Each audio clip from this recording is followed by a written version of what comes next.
खबर भरतपुर से आपको देंगे, जहां पर ओबीसी वर्ग में आरक्षण की मांग को लेकर जाट समाज ने जयपुर आगरा नेशनल हाईवे पर स्थित डेहरा मोड़ पर हुंकार सभा का आयोजन किया, जिसमें भरतपुर, डीग, धौलपुर के जाटों ने बड़ी संख्या में भाग लिया। नागौर सांसद हनुमान बेनीवाल, भरतपुर सांसद संजना जाटव हुंकार सभा में शामिल हुए। नागौर सांसद हनुमान बेनीवाल ने केंद्र सरकार से मांग की है कि जाटों को केंद्रों के ओबीसी में आरक्षण देने चाहिए, क्योंकि इनका हक है। उन्होंने सरकार को चेतावनी दी कि अगर उनकी मांगें नहीं मानी गई तो दिल्ली कूच किया जाएगा।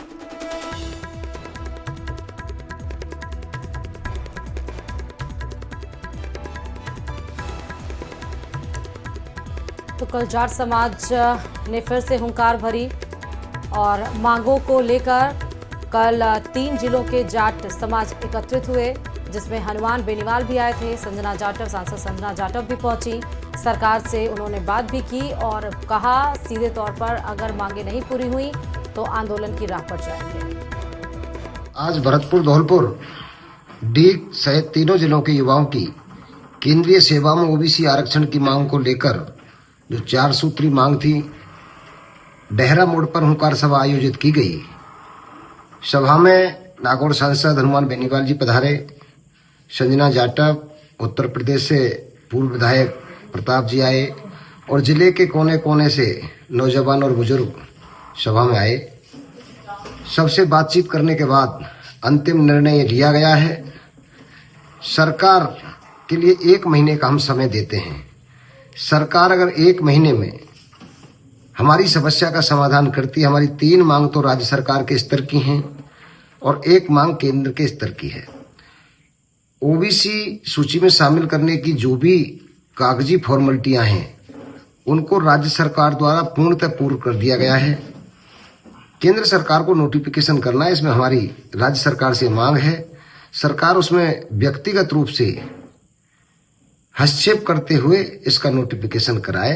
अगर नहीं होता है तो 1 महीने बाद आंदोलन गांधीवादी तरीके से नहीं, आंदोलन सड़क और पटरी पर होगा, जिसके लिए सरकार जिम्मेदार होगी। यहाँ की जो मांग है वो पुरजोर तरीके से वो रखे इस चीज में, क्योंकि हमारे भाइयों को जब तक न्याय नहीं मिलेगा, हम चाहे सड़क हो चाहे सदन हो, मैं आपकी बहन बेटी आपके साथ खड़ी रहूंगी।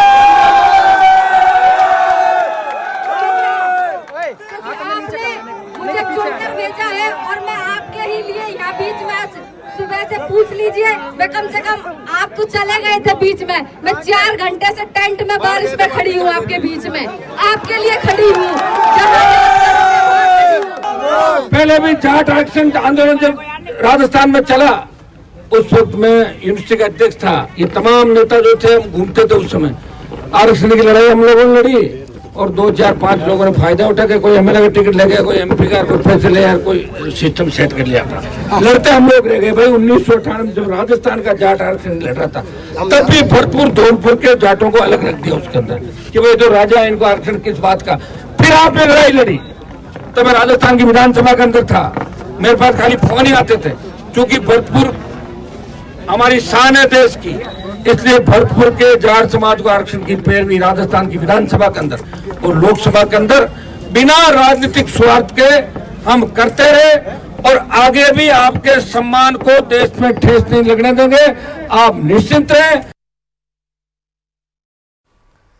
तो वहीं इस दौरान हनुमान बेनीवाल ने कांग्रेस पर सवाल भी उठाए और कहा कि अगर विधानसभा चुनाव के समय संजना जी की पार्टी आरएलपी के साथ मिलकर चुनाव लड़ लेती तो आज बीजेपी की सरकार ही नहीं बनती।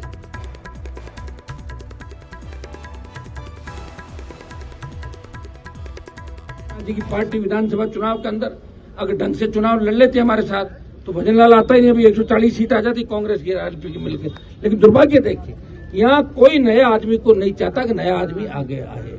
नया आगे आएगा, परेशान करेगा, नहीं तो अपने हाथ मिलाओ, एक बार ये, एक बार ये, काम चलता रहेगा। कृषि मंत्री किरोड़ीलाल मीणा का एक्शन जारी है। इस बीच श्रीगंगानगर में वो कांग्रेस पर जमकर बरसे। कांग्रेस प्रदेश अध्यक्ष परवीन निशाना साधा कुछ कागज दिखाने की बात कही तो आखिर बाबा के पास गोविंद सिंह डोटासरा के कौन से कागज हैं जिसको दिखाने की वो बात कर रही हैं, किसकी सर्जरी करने की बात कर रही हैं, ये रिपोर्ट देखिए।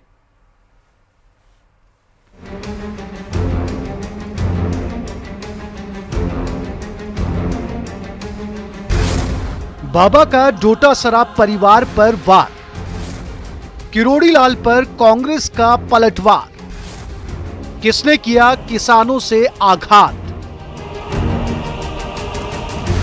नकली खाद, घटिया बीज और नकली दवाई बेचने वालों पर कृषि मंत्री किरोड़ी लाल मीणा का एक्शन जारी है। इस बीच किरोड़ी लाल मीणा किसी भी मौके पर कांग्रेस को घेरने से नहीं चूक रहे हैं। ऐसे में मौका था श्री विजयनगर में किसान संगोष्ठी का, जहां बाबा ने पूर्व मुख्यमंत्री अशोक गहलोत पर तंज कसते हुए कहा कि जो चिल्ला रहे हैं, चाहे डोटासरा साहब हो, चाहे पायलट साहब हो, चाहे गहलोत साहब हो, इन्होंने गहलोत साहब की तो क्या कहूं, जो फर्टिलाइजर है, जो फॉर्मेलिन का कब्जा है, पता होगा लोगों को। तो इनका सबका इलाज होने वाला है, इसलिए कहते हैं कहना कि चोर मचाए शोर। किरोड़ी लाल ने इस दौरान कांग्रेस प्रदेश अध्यक्ष गोविंद सिंह डोटासरा को भी नहीं बख्शा। उनके कुछ ऐसे कागज की बात कही जिससे डोटासरा की शायद मुश्किलें बढ़ जाए। कि डोटासरा के परिवार के 6 लोग IAS बन गए। अब वो कागज मेरे पास है। अब डोटासरा ज्यादा बोलेंगे तो साथ में काम नहीं बोलेंगे। जो जवान करके बैठ गए उनको हमली नहीं उठानी चाहिए। इस दौरान बाबा ने नकली खाद, बीज बेचने वालों को भी चेतावनी दी। साथ ही कहा कि वो चोरों और लुटेरों के खिलाफ अभियान चला रहे हैं, इसलिए कांग्रेस को तकलीफ हो रही है। ये सभी किसान यहाँ पर मौजूद हैं और कांग्रेस के युवा नेता बोलते हैं कि डॉक्टर किरोड़ी लाल किसको एक्सपोज करना चाहते हैं। भाई आपको क्यों दर्द हो रहा है, पेट में क्या गांठ पड़ गई, निकालनी पड़ेगी, मैं डॉक्टरों से नहीं कर सकता हूँ। किरोड़ी लाल मीणा का बयान आया तो कांग्रेस ने भी पलटवार किया। कांग्रेस नेता स्वर्णिम चतुर्वेदी ने बाबा के सवालों का जवाब दिया। किरोड़ी लाल से सवाल किया, कहा कि निजी हमले बंद कर बताएं कि किसानों को असली खाद, बीज कहां से मिलेगी। कांग्रेस पार्टी द्वारा लगातार कृषि मंत्री महोदय से यह प्रश्न किया जाता रहा है कि जो नकली खाद बीज राजस्थान में बिका उससे किसानों को कितना नुकसान हुआ और अब असली खाद बीज किसानों को कहां से मिलेगा। साथ ही यह भी पूछा जाता है कि जो पिछले 1 वर्ष से जो सोए हुए थे हमारे कृषि मंत्री जी, इस्तीफा देकर के अपने विभाग का काम छोड़े हुए बैठे थे, उस कारण से किसानों को कितना नुकसान हुआ, उसके लिए कौन जिम्मेदार है और उसकी भरपाई कौन करेगा। जब यह सारे प्रश्न कृषि मंत्री महोदय से पूछे जाते हैं तो वो तिल मिलाकर के प्रदेश अध्यक्ष कांग्रेस पार्टी श्री गोविंद सिंह डोटासरा का नाम लेकर उनके ऊपर निजी आरोप प्रत्यारोप लगाते हैं, जो कि गलत है। फिलहाल नकली खाद, बीज बेचने वालों के खिलाफ कृषि मंत्री की चल रही लड़ाई जो अब पर्सनल होती नजर आ रही है। लेकिन बाबा के ऐसे कौन से कागज हैं जिसमें डोटासरा के परिवार के 6 लोग RS बनने का राज है, ये वही बता सकते हैं। श्रीगंगानगर से अशोक शर्मा की रिपोर्ट। और वहीं जोधपुर में पूर्व मुख्यमंत्री अशोक गहलोत ने अपने कार्यकाल के दौरान जोधपुर में कराए गए विकास कार्यों का एक स्थल पर जाकर जायजा लिया है। लोगों से और पार्टी कार्यकर्ताओं से फीडबैक भी लिया है। इस दौरान उन्होंने मुख्यमंत्री भजनलाल शर्मा से अपील की। कहा मुख्यमंत्री भजनलाल शर्मा खुद जोधपुर आए, अधूरे विकास कार्यों को प्राथमिकता देकर जल्द पूरा करवाया जाए। कुछ योजनाएं ऐसी हैं जिन्हें अगर गंभीरता से पूरा किया जाए तो जनता को लाभ मिलेगा। कांग्रेस सरकार के समय जोधपुर में कई संस्थानों की स्थापना की गई और अनेक बड़े प्रोजेक्ट्स पर काम शुरू हुआ, लेकिन पिछले 1.5 साल में विकास की गति धीमी पड़ गई है, जिसे अब तेज करने की जरूरत है। उन्होंने एक बार फिर भजनलाल सरकार से के चेंज करने के बयान को दोहराया है।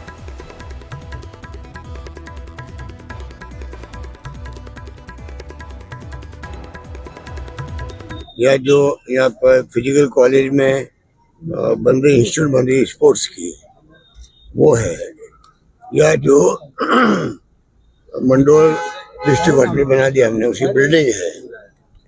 ऐसी बिल्डिंग 2-3 बनी है यहाँ पर, प्रताप नगर में भी और दिगाड़ी के अंदर, ठीक है। ऐसे प्रोजेक्ट जो पूरे हो चुके हैं करीब करीब, या थोड़ा बहुत अड़चन आ रही है उनको पूरा करवा के अगर मुख्यमंत्री खुद आके उद्घाटन करेंगे तो उनको खुद को सुकून मिलेगा। इतना मैं कह सकता हूं। इतनी शानदार बिल्डिंग बनी है, इतनी शानदार काम हुआ है, अब बिल्डिंग बन गई है। अब उन्हें लाइब्रेरी में किताबें तो सरकार देगी, तो पहले की किताबें हैं 90,000 या जो समथिंग है, तो उसके अलावा भी कोई जरूरत होगी तो वो देंगे। खबर जोधपुर से है, जहां आसोप इलाके में ट्रक ने गाय को